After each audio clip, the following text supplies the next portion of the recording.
రత్నాపూర్ గ్రామంలో కస్తూర్బా పాఠశాలను ఆయన ప్రారంభించారు. ఈ సందర్భంగా మంత్రి మాట్లాడారు. విద్యార్థులు ఉన్నతంగా చదువుకొని సెలిట్ కొట్టే విధంగా ఎదగాలని సూచించారు. గత ప్రభుత్వం ఖజానాలో రూపాయి లేకుండా చేసిందని ఆరోపించారు. ప్రస్తుత ప్రభుత్వం పాఠశాల అభివృద్ధి కోసం నిరంతరం కృషి చేస్తుందని చెప్పారు. ప్రతి విద్యార్థి తల్లిదండ్రుల తల ఎత్తుకొని తిరిగేలా విద్యాభ్యాసం చేయాలని సూచించారు. విద్యుత్ ఉత్పాదనలో ఇబ్బంది ఏర్పడితే మరో ప్రాంతం నుంచి కొనుగోలు చేసి డిమాండ్కు అనుగుణంగా సరఫరా చేస్తున్నట్లు తెలిపారు.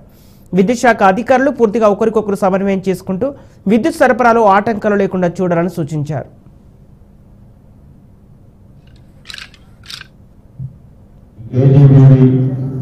పాఠశాలలో చదువు చెప్తాన్న ఉపాధ్యాయులు సోదరులందరికీ, ఈ పాఠశాలలో చదువుతా ఉన్న పిల్లలందరికీ, అదేవిధంగా నాతో పాటు అనేక మంది ఈరోజు ఇక్కడికి వచ్చి పెద్దలందరూ ఈ దినాలకు ఆశీర్వాదం ఇవ్వాలని వచ్చేసిన మా మిత్రులందరికీ, పెద్దలందరికీ, పాత్రికేయ మిత్రులందరికీ నమస్కారం.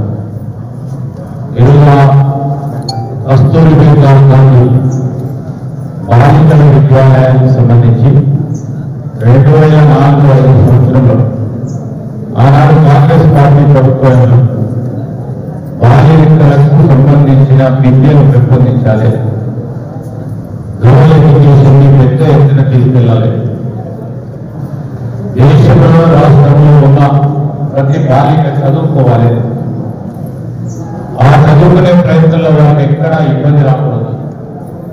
ప్రధానంగా బడుగు వర్గాలు, బలహీన వర్గాలు, పేద వర్గాలకు సంబంధించిన ఆ కుటుంబాలకు సంబంధించి ఆ కుటుంబ పరంగా, ఆర్థిక పరంగా ఉన్న ఇబ్బందుల వల్ల చాలా మంది అమ్మాయిలు చదువుకోలేకపోతా ఉన్నారు.